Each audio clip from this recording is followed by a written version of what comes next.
My name is Dawn Sanchez, and my book choice review for this course is Stacy Abrams Lead from the Outside.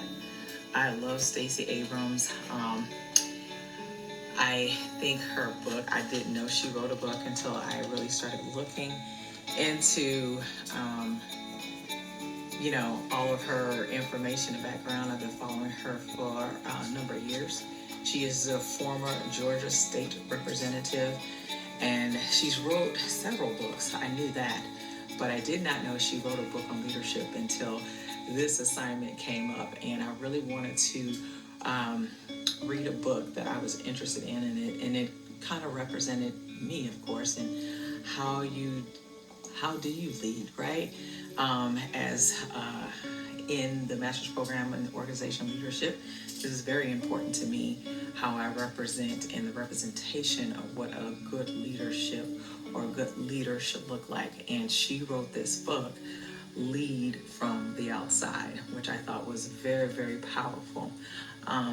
We have talked about in the course of this time and this journey about leadership and what the full spectrum leadership looks like, and what is full spectrum leadership, and what should it look like, and what is the model. And we have talked about all of those different things, and we have talked about it in the scope of being in the position and being and holding the title of CEO, and holding the title of president, and holding the title of academic affairs and assistant, assistant or provost or whatever. We have talked about being a leader once we have the position, when we have the job. We have talked about how we should be a good leader and what it looks like, and what we're going to try to thrive to emulate once we graduate and go on to our careers. And we have talked about it from the focal point and the lens of being in the seat. But in her book, she talks about leading when you don't have the seat. How do you lead from the outside? And in this book, it's a self-help book offering advice on how to succeed and make a difference as an outsider, which we all have to come from somewhere. We are all coming from different backgrounds and jobs and positions and things of that nature. And so we might not have the seat just yet. We might not have the title of CEO yet. We might not have the title of president yet. But what can we do to lead from outside, right? So she was saying that this of course, this book is intended to help people, and she got really specific in who she's helping. So this is an intent to help people. I mean, everybody can read the book, but the intention of this book was to help people who are traditionally not represented in positions of power. Let's just face it. There's very few of us, men and women. She actually put women of color, right? Women in general, and the members of the LGBTQ community. I know as a communication major, it is very prominent that representation of what I look like is not on TV, and it's not on radio, not a lot. So she's saying, how can you lead when you're standing outside and you want to be in a position to lead, right? So she talks about this representation and how we on the outside can lead, right? And some of the ideas that include Stacy Abrams talks about is knowing your passion. So we have to first know our passion. I love this in the book because she talks about, if you have to know what you're fighting for. It's point blank and simple. A lot of us, we fight for so many different things, and we argue about so many different things. We see it on social media, we see it on the platforms, we see it everywhere.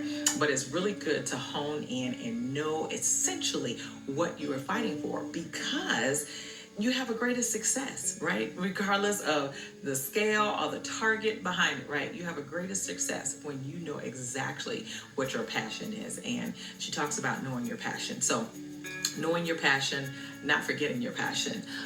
The difference are the strengths, right? So Abraham also believes that being in the minority can uniquely be a strength which can be used to rise to the top and make changes. So guess what? People like myself, it's really good to know that our differences are strengths. Being a woman of color is a strength to me in situations of jobs and positions and stuff that people may not have a woman of color with my education background or experiences.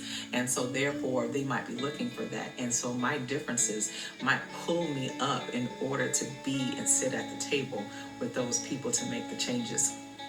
I love that. The next thing is, she talks about practical strategies.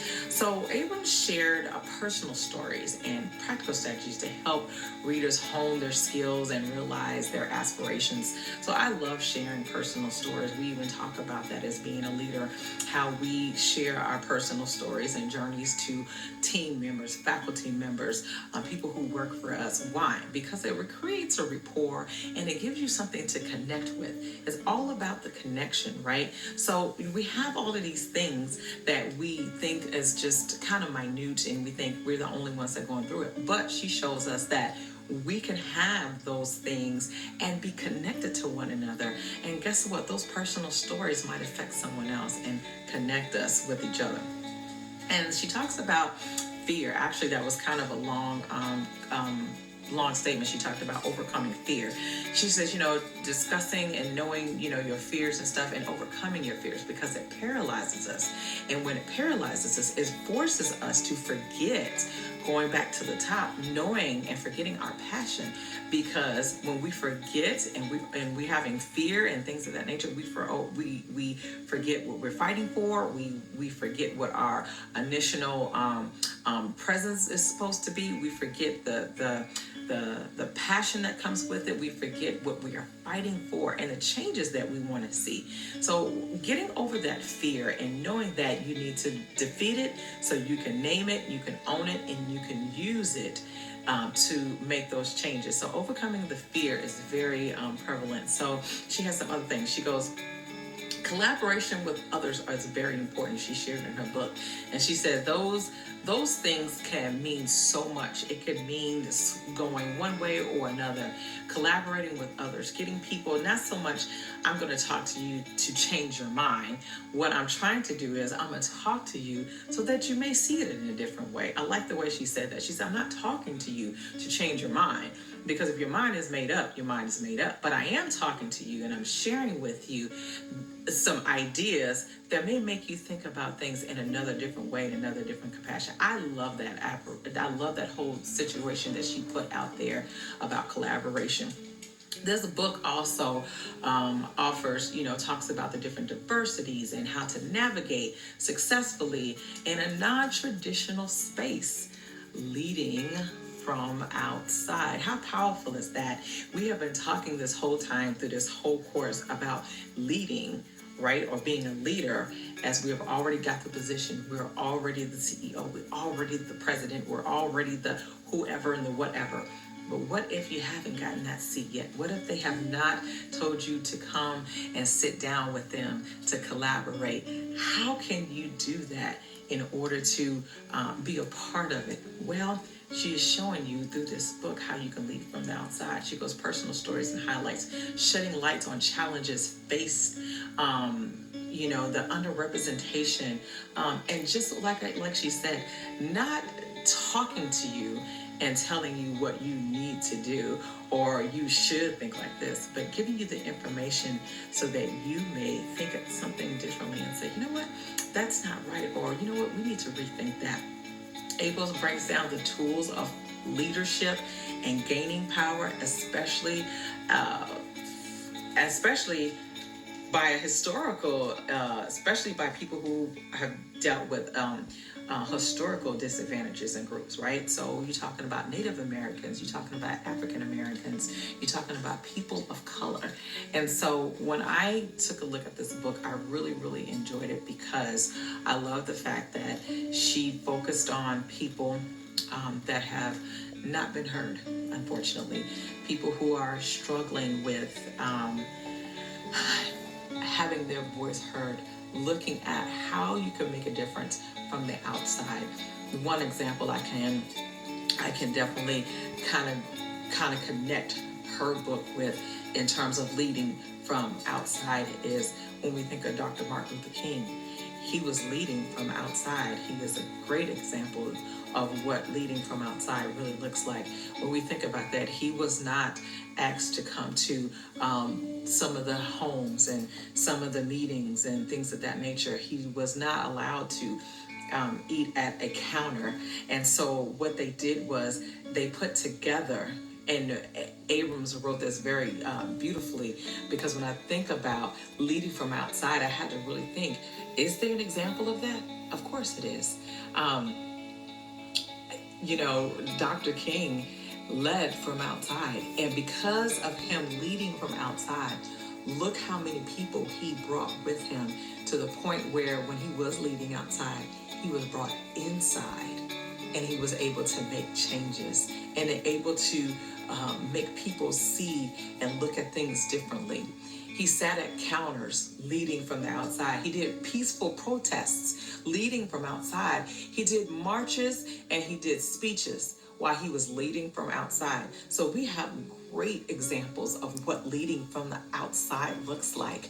We can see Mahatma Gandhi, you know what I mean? He was leading from outside. Nelson Mandela from the prison, leading from outside.